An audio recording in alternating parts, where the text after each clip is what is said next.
Welcome back to The Anxious Creative. I'm so excited for this week's episode because it is near and dear to my heart. If you have ever been called lazy or called yourself lazy, this week's Anxious Creative podcast is for you. I know that even just the thought of hearing someone telling me lazy, already just talking about it makes my anxiety go up. So this week's episode is all about why your laziness isn't your fault and how it can actually be a superpower of yours. So buckle up, friends. We're going to have a wild ride on today's episode.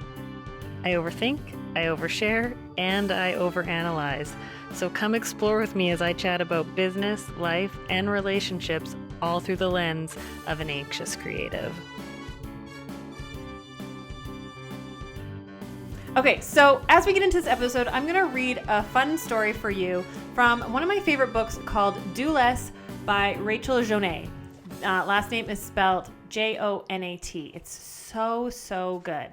So I'm going to start here. Consider this common, and if you feel like it, just close your eyes and listen along. Consider this common scenario. As your day begins, you probably have all the willpower you need to eat a healthy breakfast. Your morning starts out well at the office or the salon, wherever, us creatives, wherever you are, usually not the office. Your morning starts out well, and you're answering critical emails and plowing through your to-do list.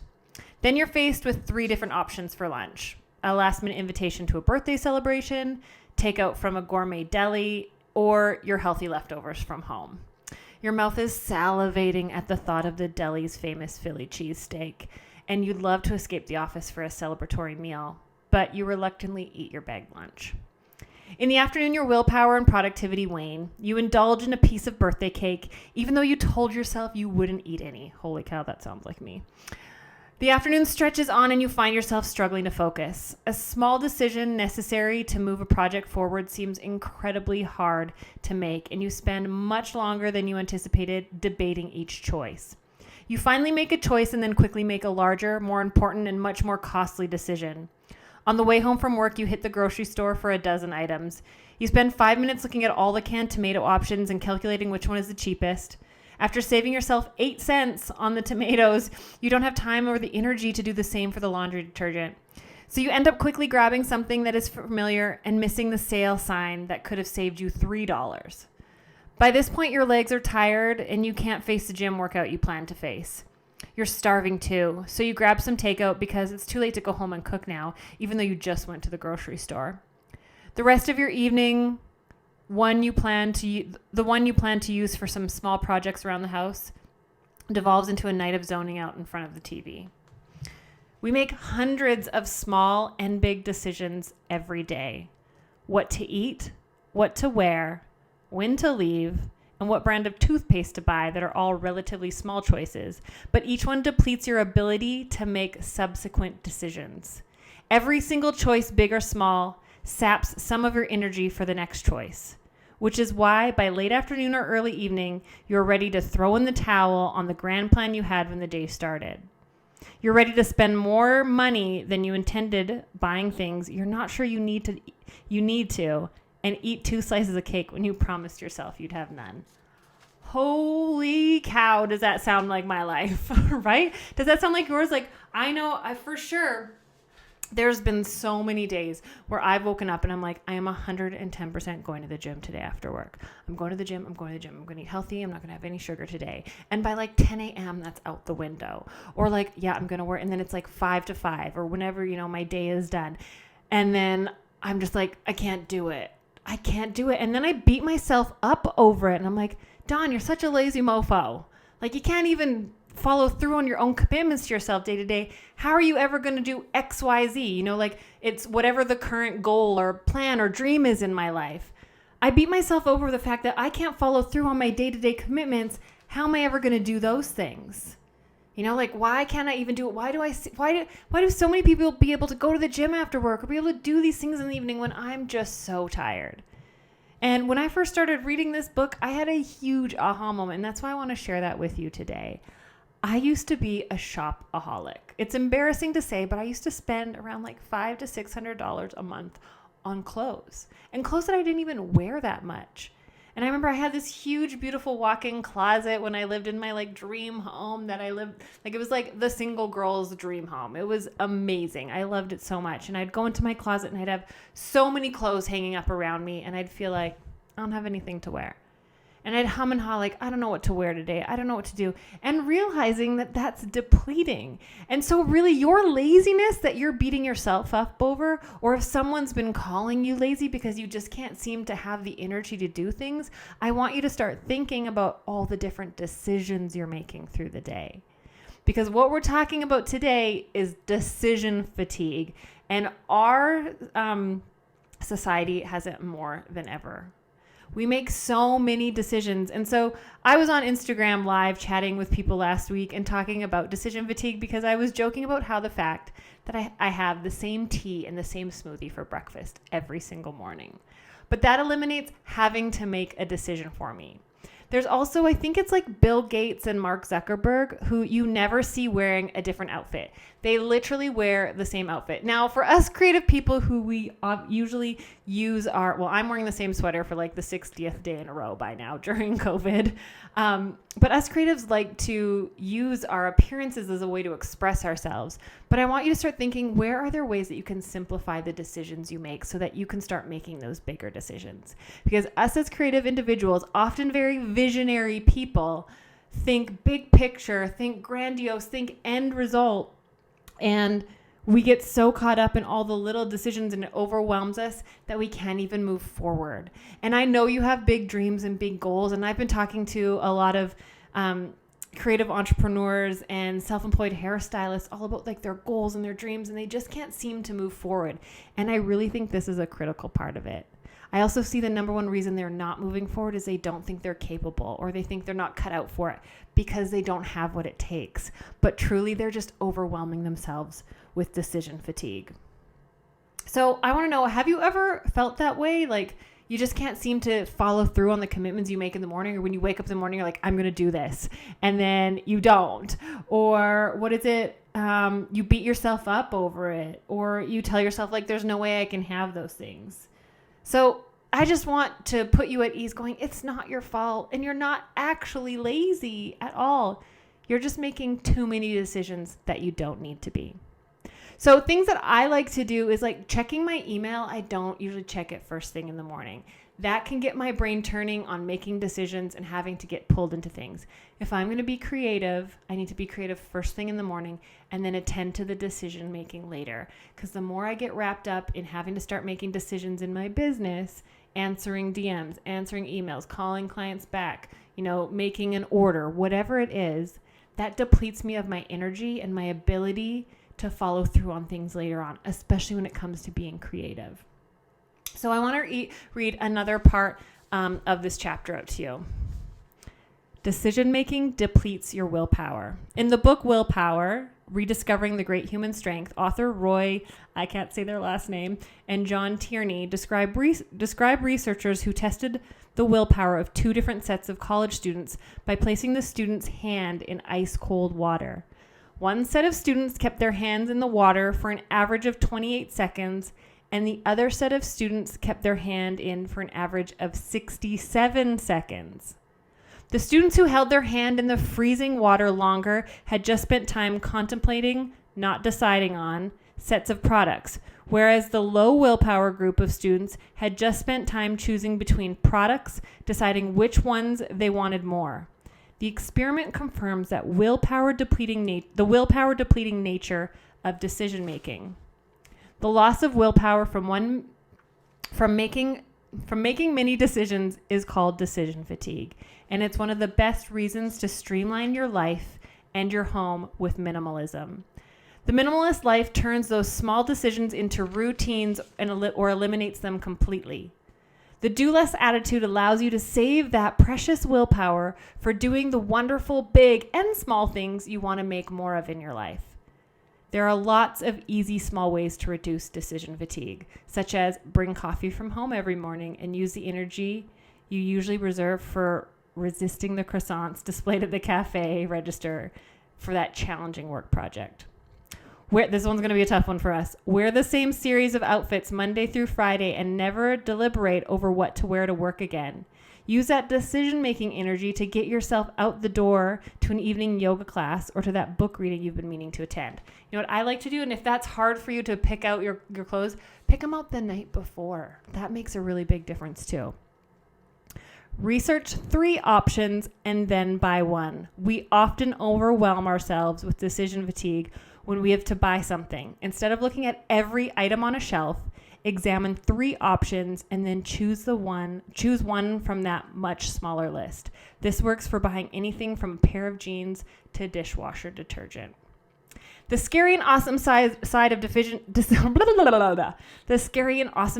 decision fatigue is that it affects both decisions that are worth $1 and those that are worth thousands of dollars. When you reduce the choices in your life with minimalism, you free up willpower for the things that have a big impact on your life. Guys, this book, so I just wanted to mention again, if you're watching this on YouTube or you're watching it on my website, you can see it. It's called Do Less by Rachel Jonet. It's a minimalist guide to simplified, organized, and happy life. Declutter to distress, work smart, not hard, save money, and save time. It changed my life. And let me tell you, so when I first read this book, it was in 2016, and Nick and I were a lot of you guys know the story of when I ended up in the hospital. Quick recap if you've never heard this story. I ended up in the hospital thinking I was dying August 30th, 2016. Turns out it was a stress-induced panic attack. And what happened is I was actually purging a lot of stuff from reading this book. And with purging a lot of physical things that I didn't need in my life anymore came with an emotional purge. I started releasing a lot of stuff I was attached to. And that's when that panic attack actually happened as well. It was a release of a lot of stress, a lot of low self-esteem, a lot of worry, and a lot of anxiety. So no, I'm like, obviously you can see, if you're watching this, you can see my messy shelf behind me. I'm definitely not a minimalist to the point of not having anything, but I definitely minimalized my life a lot, and decision fatigue was one of those. And let me tell you, since doing that, there's still days where I get decision fatigue, but since being aware of it, I've been able to conquer and achieve so much more. I've been able to find time for those projects that I'm like such a lover of crafty things, but like not like, you know how there's like those crafters out there that like make the beautiful macrames and their houses look all like fancy and they DIY'd it. Nah, I'm like the DIYer crafter that my stuff looks like shit. I have fun in the doing of it. I don't really care about the end result. I am such a tactile person, and I'm an audible person too. Like, I need to talk things out and I need to feel things. Sitting in front of my computer all day is actually exhausting. If you could see my floor right now, I have a big whiteboard on the floor with markers that I sit down and I draw on when I'm brainstorming ideas for my podcast, or when I'm coming up with like what I want to share with you in my emails and things like that. And so I don't even know where I was going with that. I'm just way off on a tangent. Introducing a form of minimalism in my life when it comes to money, like what I spend my money on, how I spend my money. All of a sudden, I was like, I'm not necessarily even bringing in more money, but I've got more money because I'm not just throwing it away. And a lot of what my program Rock Your Business is based on is simplification. I always talk to you guys, if you rock your business, it's not to put more things on your plate to do, it's to take things off. It's the stress-free guide to earning 6 figures. It's not, and I always say it'd be so easy for me to just throw things at you to how to improve your life, your business, and your bank account. So easy. Do this, do this, do this, do this, do this, do this, do this. I'll make this whole long list. But then you'll be overwhelmed, you'll be exhausted, you'll have so many things to do. I'm going to teach you how to reduce that in there. And so that's my shameless plug for Rock Your Business. If you haven't heard of Rock Your Business, it is an online course for creative entrepreneurs to help you earn 6 figures stress-free. And if you want to get on the waitlist, which I highly suggest, my waitlist gets totally hooked up. You can go to donbradley.com/RYB and get on that waitlist. Anyway, but back to decision fatigue. Oh my gosh, I think I made too many decisions today. I'm getting fatigued. Oh, if you were on my Instagram live this week, I told you guys how much I love cheesy humor, and that just really came out. Like, my jokes are so cringeworthy, I think it makes people uncomfortable. Meanwhile, I'm like dying laughing, and you just saw that full-fledged. Anyway, all in all, I just wanted to come and share with you guys today that if you've struggled with feeling lazy, or you don't seem to be able to keep up at the pace that other people are doing, or how come you can't achieve the other things that people are doing, or how come you can't seem to get as much done, like, we've all got 24 hours in the day. And so I want you to ask yourself, are there some decisions you can remove off your plate? Can you have the same breakfast every day? Can you pre-plan what you're going to wear? Can you remove time? Like if you go to the store, just know what you're going to get and grab it. Like start thinking about, and if you need to pause this and rewind and listen to that excerpt again, please do. And I really suggest going and buying this book, Do Less. It was amazing. But I want you to know that you are capable. This is going into a motivational talk right now, but because I struggled for so long thinking I was lazy. I was told I was lazy. Also, I'm a creative person. I'm messy as ever. I'm messy. When I get creative, things get messy, and then I don't want to clean them up, and then I get called lazy, when really I'm just exhausted from making decisions. Okay, I hope this hasn't totally confused you and made you feel like, oh my gosh, now I need to make more decisions on how to stop making decisions. I don't want that for you. I want you to be able to walk confidently into just pick 2 things. What are 2 things tomorrow that you can start doing that means you can reduce some decisions off of your plate? Maybe you can decide, while we're not at work right now and you're at home in quarantine, or maybe a couple of you are back at work, but if for those of you that have a little extra time, how can you, maybe don't go on social media as soon as you open up your eyes in the morning, open up your phone. Maybe don't check your emails right away. Maybe you carve out 3 hours at the beginning of your day tomorrow to just be creative and have fun, or go do that thing and see how much more productive you can be, how much more fulfilled you'll feel, and how much more alive you'll be. All right, and if you're struggling right now with decision fatigue of I'm going back to work and I don't know if I should raise my prices or what I should do or how do I even do it or should I not, I want you to go to dawnbradley.com/prices and grab my free email template on how to break the news to your clients that you're raising your prices. Because I know you have the answer already. If you're thinking, should I or shouldn't I, or you were planning to, it's not about doing it and what's going to happen. It's all about how you communicate it. You guys have heard me. If you've been around here a while, you've heard me over and over and over again. It's not about making it the right decision in your business. It's about the follow through and the communication. There is no wrong decision. It's just how much you're going to stick to the plan. If you go this way, just follow through on it and do it well and communicate it well. But if you go this way, follow through with it, commit to it, see it out, and communicate it well. There is no wrong answer. And so if you feel that pull, that you're thinking that maybe you need to add a COVID fee and you don't know how to communicate that to your clients, go to dawnbradley.com/prices. This is 110% free. It's an email template on how to raise your prices, not your anxiety. You're gonna freaking love it. All right, that's it for this week of the Anxious Creative Podcast. You guys are amazing. I've had a blast with you. If you enjoyed this, let's share it with the world. I want you to subscribe, whatever it is. I know we're on YouTube, we're on iTunes, we're on Spotify. I would love if you shared this with your friends. If we got this in, let's change the creative industry together. Let's change the beauty industry. Let's change the solopreneur industry together. Share this, subscribe, and you know what I would love so much is if you left a review. I love reading your reviews. So leave me a review, let me know what you think, and I will see you next week.